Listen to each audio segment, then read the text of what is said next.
வணக்கம் மக்களே, அனைவருக்கும் காலை வணக்கம்.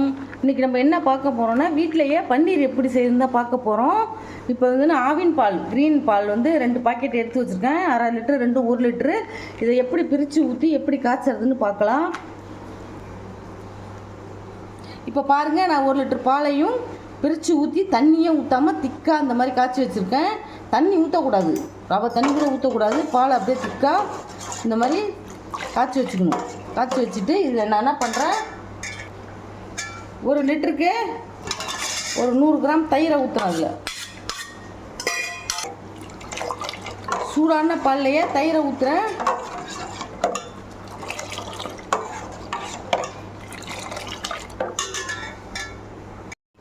இப்போ பாருங்கள், 1 லிட்டர் ஆவின் பால் பிரித்து ஊற்றி திக்காக காய்ச்சி நல்லா கொதிந்துருச்சு. நல்லா கொதிக்கிற பாலில் ஒரு லிட்டர் பாலுக்கு 100 கிராம் கெட்டி தயிரை ஊற்றி நல்லா கிண்டி விட்ருங்க. இப்படி கிண்டின உடனே இங்கே பாருங்கள், எப்படி திரிஞ்சிருச்சு பாருங்க பால். எலுமிச்சம்பழம் ஊற்றக்கூடாது, புளிக்கும். எலுமிச்சம்பழம் ஊற்றினா பன்னீர் புளிக்கும், கிரேவியெல்லாம் நல்லா இருக்காது. தயிர் ஊற்றினா தான் புளிக்காது. இவன் எப்படி நல்லா திரியாக வந்துருச்சு பாருங்க. பால் வேற தண்ணி வேறையா அது பாருங்க.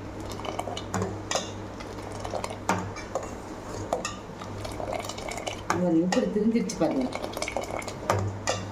இப்போ இந்த ஸ்டேஜில் அடுப்பு ஆஃப் பண்ணிடலாம்.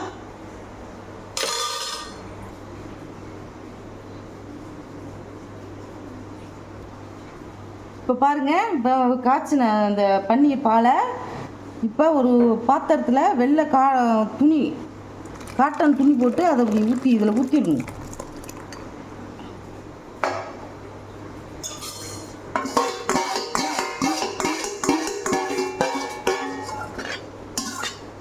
நான் எல்லாத்தையும் ஊற்றிட்டேன். எல்லா பாலையும் நான் ஊற்றிட்டு இந்த துணியை என்ன செய்யணும்னா,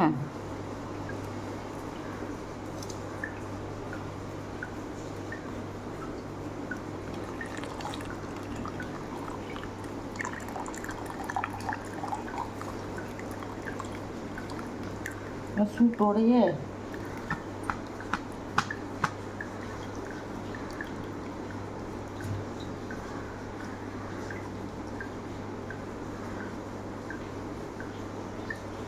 இப்போ சூட்டோட நல்லா புளிக்கணும்.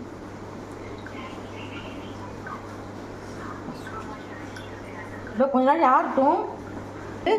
இப்போ இந்த சூட்டோட வேறு பாத்திரத்தை வச்சிடலாம். வச்சுட்டு கொஞ்சம் ஆறட்டும். ஆறினோடனே இதை நல்லா புளிக்கணும். அப்படியே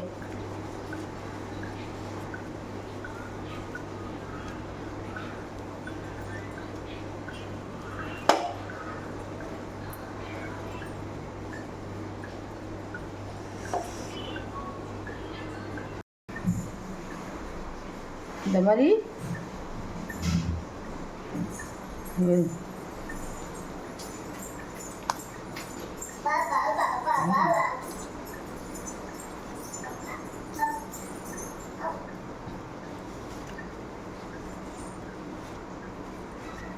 இன்னும் கொஞ்சம் தண்ணி இருக்குது, அது இன்னும் வடிகட்டணும். இன்னும்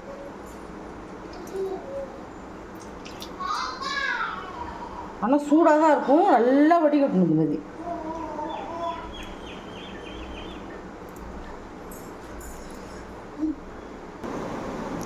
இப்போ பாருங்கள், வடிகட்டின நல்லா புழிஞ்சி தண்ணியெல்லாம் வடிகட்டிட்டோம். அந்த பன்னீரை என்ன செய்யணும், இப்போ இந்த மாதிரி போட்டு நல்லா மைல்டாக பிசையணும். நல்லா அந்த மாதிரி நல்லா தேய்ச்சி பிசையணும். நான் இப்படி பிசைகிறேன் பாருங்க.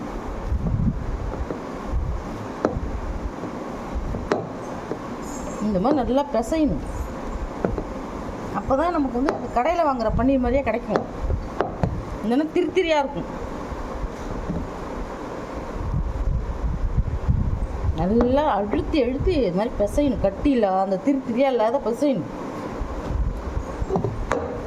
100 கிராம் வந்து நம்ம கடையில் வந்து 120 ரூபா கொடுத்து வாங்குகிறோம். இது இப்போ 1 லிட்டருக்கு 1 லிட்டர் ஆவின் பாலுக்கு இப்போ 200 கிராம் பன்னீர் எடுத்துருக்கோம். இந்த மாதிரி நம்ம வீட்டிலே நம்ம செஞ்சு வச்சுக்கலாம்.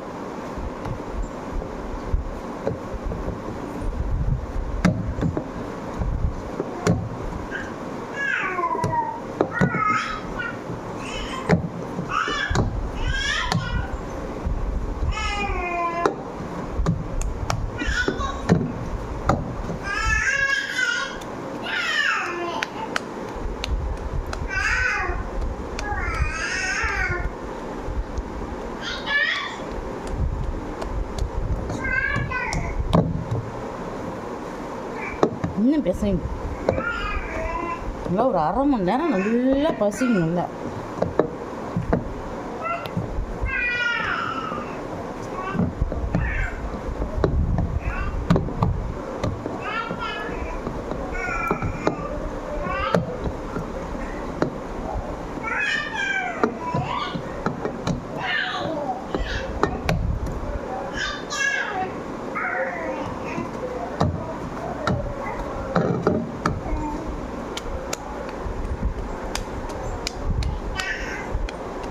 பிசைஞ்சு நல்லா உருட்டிட்டேன். இப்போ இது என்ன செய்யணும்னு கேட்டிங்கன்னா, இதே துணியில் வச்சு, வடிகட்டின துணியில் இப்படி வச்சு ஒரு மூடி.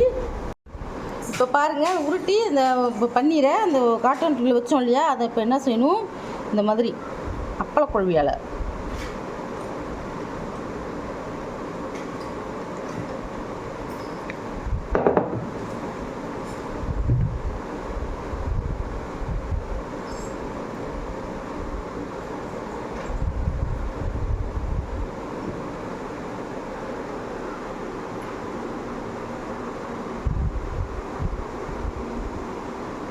பாருங்க, ஷேர்ப்பாக வந்துருச்சு பாருங்க. இது அப்படியே நம்ம ரெண்டாக கட் பண்ணி, இப்போ பாருங்கள் நம்ம ரெடி பண்ணி ரெடி ஆகிடுச்சு. நல்லா ஷேர்ப்பாக வந்துருச்சு. இன்னும் வேணால் எந்த இது வேணும் ஷேப் பண்ணிக்கிங்க. இதை அப்படியே சரி பாதியாக கட் பண்ணி ஃப்ரிட்ஜில் எடுத்து வச்சுக்க வேண்டியதுதான். இந்த மாதிரி ஒரு டப்பியில் வச்சுக்கோங்க. டப்பிலையோ இல்லை பிளாஸ்டிக் டப்பிலையோ, இந்த மாதிரி சில்வர் டப்பிலையோ எந்த ஷேப் வேணுமோ நீங்கள் எடுத்து இப்படி வச்சுக்க வேண்டியதுதான். அது வந்து ஃப்ரீசரில் வைக்கும்போது நமக்கு அது செட் ஆகிரும். அப்படி இன்னும் நல்லா இங்கே பாருங்கள். இப்போ இந்த நம்ம கட் பண்ணது இந்த ஷேப்பில் தான் இருக்கும். நம்ம இதை ஃப்ரீசரில் வைக்கும்போது நல்லா உங்களுக்கு செட் ஆகி அதே மாதிரி நம்ம கடையில் வாங்குகிற பன்னீர் மாதிரியே இருக்கும். நீங்களும் இதே மாதிரி ட்ரை பண்ணி பாருங்கள். தேங்க்யூ.